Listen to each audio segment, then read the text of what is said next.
Welcome to part 2 of how to start a woodworking business from home. Make sure you watch part 1 of the video first. Learn to control your costs.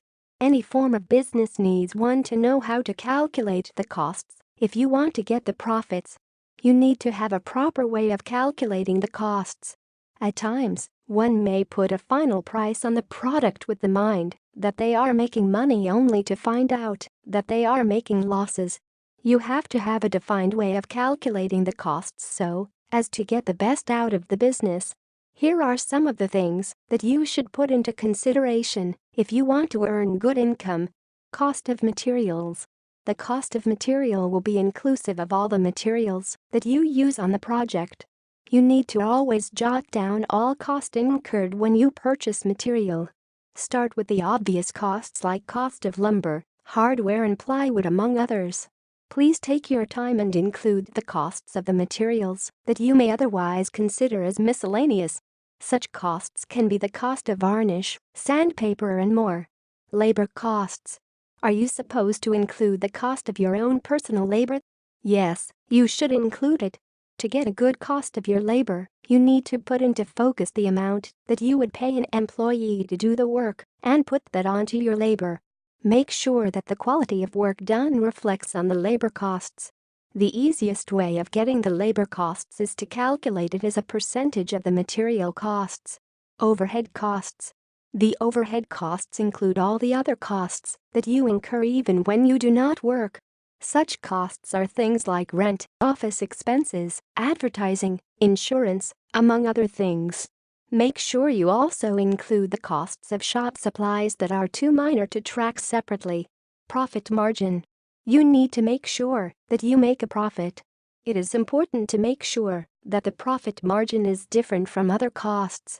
In fact, your profit is quite different from the labor costs. Your profit margin ought to be the amount that you deserve for taking the entrepreneurial risk. Finally, if you are going to cater for shipping costs, make sure that you include the costs for the same on the product. If your products are of high quality, then you will get good customers that will not complain of the price of the product. Create your sales channel, offline and online.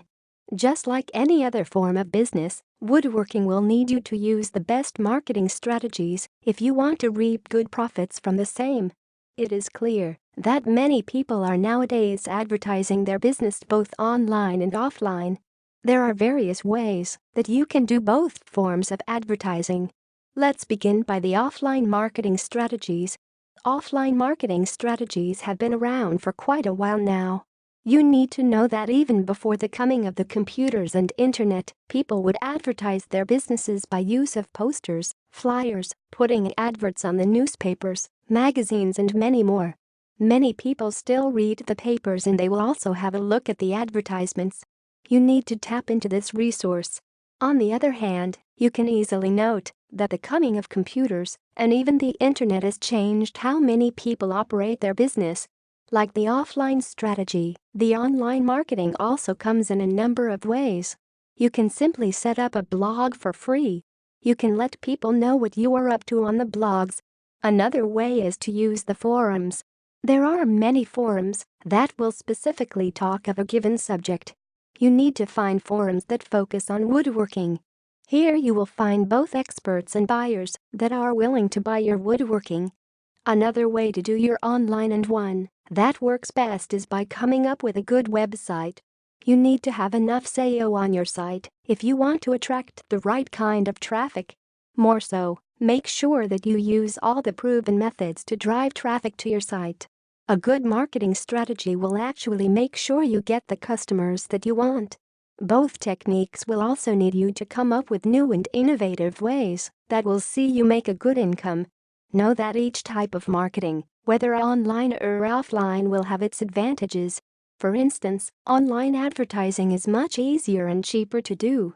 On the other hand, with offline marketing you get to have the marketing message to stay for longer in your customer's mind.